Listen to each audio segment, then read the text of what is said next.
തുടങ്ങുന്നതിന് മുമ്പ് തന്നെ നമ്മൾ പറഞ്ഞിരുന്നു അവർ റെസ്പോൺസ് വിൽ ബി മെഷേർഡ്.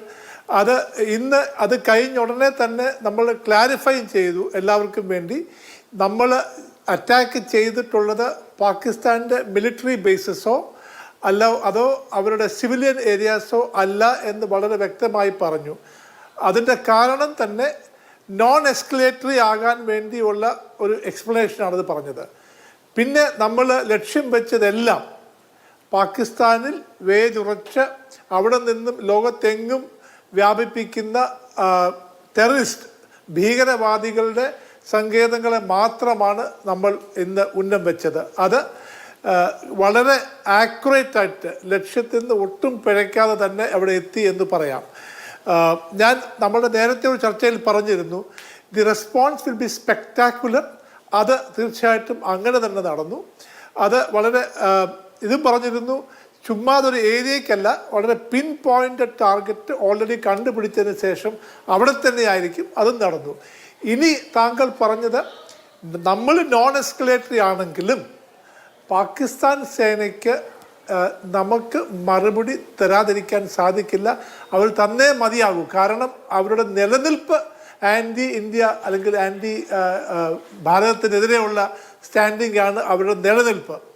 അതുകൊണ്ട് എന്തെങ്കിലും പ്രതീക്ഷിക്കാം. പക്ഷേ അത് സാരമായ എന്തെങ്കിലുമാണോ അല്ലയോ എന്നുള്ളത് ഈ വരുന്ന 24 മണിക്കൂർ നമുക്ക് കാണിച്ചു തരും.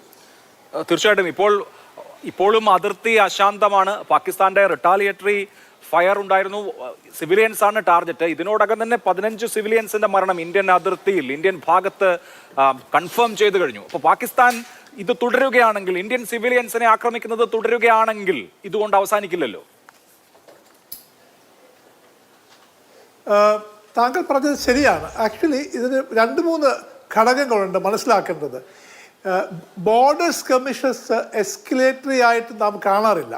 അത് ലോക്കലൈസ്ഡ് ആണ്. അതിന് ലോക്കൽ മറുപടി കൊടുക്കും. നമുക്ക് വന്ന നാശനഷ്ടങ്ങൾക്ക് പകരം അവിടെ തന്നെ വീട്ടും എന്നുള്ളതിന് യാതൊരു സംശയവുമില്ല.